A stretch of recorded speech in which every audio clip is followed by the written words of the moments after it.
Visakha drugs కేసులో నిందితులుగా ఉన్నది వైసీపీ నాయకులేనని టీడీపీ అధినేత చంద్రబాబు నాయుడు ఆరోపించారు. వైసీపీ నాయకులతో నిందితులకు సంబంధాలున్నాయనే విషయం రాష్ట్ర ప్రజలకు తెలుసన్నారు. విజయవాడ టీడీపీ వర్క్షాప్ లో ఆయన మాట్లాడుతూ పూనం వీరభద్రరావుకు వైసీపీ నాయకులతో సంబంధాలు ఉన్నాయని అన్నారు.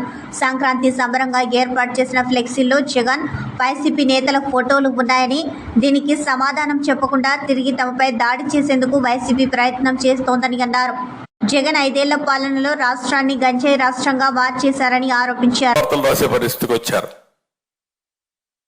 రాజకీయాల్లో ఉన్నప్పుడు చాలా కుటుంబాల్లో వివిధ రాజకీయ పార్టీలో కుటుంబ సభ్యులు ఉంటారు. వాళ్ళు నమ్మిన పార్టీకి వాళ్ళు పనిచేసుకుంటారు. అలాంటిది ఎన్ని తప్పుడు వార్తలు పెట్టాలనో అన్ని తప్పుడు వార్తలు పెట్టారు. జనసేన పార్టీ ఉంది, పవన్ కళ్యాణ్ గారు, మేము వాళ్ళ కోసం మేము పనిచేయాల్సి వచ్చే పరిస్థితి వస్తుంది. మా కోసరం కాదు, ప్రజల కోసరం కాదు. ఒక 2 నిమిషాలు అయితే ఒక వార్త పెట్టేసి కాపుల్ ఆయన ఓట్ బ్యాంక్ స్ట్రాంగ్ గా ఉంటే వాళ్ళందరిలో అపోహలు వచ్చి పెట్టడం, మేము సీట్లన్నీ కూడా ఇద్దరు అడ్జస్ట్ చేసుకుంటే ఈ పొత్తులో సీట్లు ఒకరికి అన్యాయం జరిగిపోయింది, ఒకరికి న్యాయం జరిగిపోయిందని మాట్లాడడం. అంటే మీకు ఒక్కటి కాదు, ఎన్ని విధాల ప్రయత్నం చేయాలనో అన్ని విధాల ప్రయత్నం చేసే పరిస్థితికి వచ్చారు.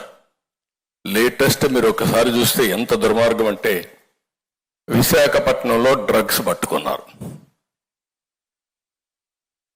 విశాఖపట్నంలో డ్రగ్స్ పట్టుకుంటే క్లియర్ కట్గా డ్రగ్స్ పట్టుకున్న తర్వాత మామూలుగా కూడా కాదు, 25,000 కేజీలు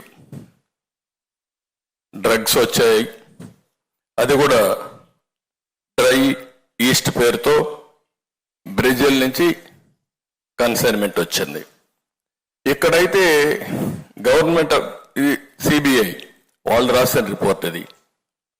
during the process of examination various officers of AP government and port employees gathered at site, causing delay in the CBI proceedings.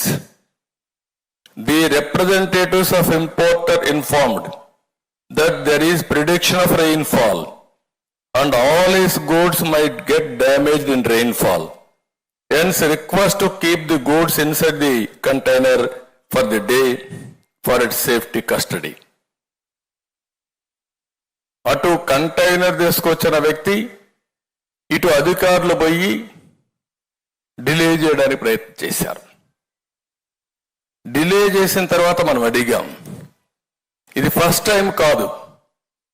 Afghanistan నుంచి ఇదే మారుగా 21,000 కోట్ల రూపాయలు విలువ చేసే డ్రగ్స్ వచ్చాయి.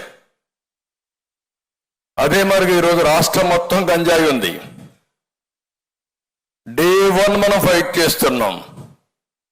మనం పోరాడుతూ ఉంటే తెలుగుదేశం పార్టీ ఆఫీసు మీద దాడి చేశారు.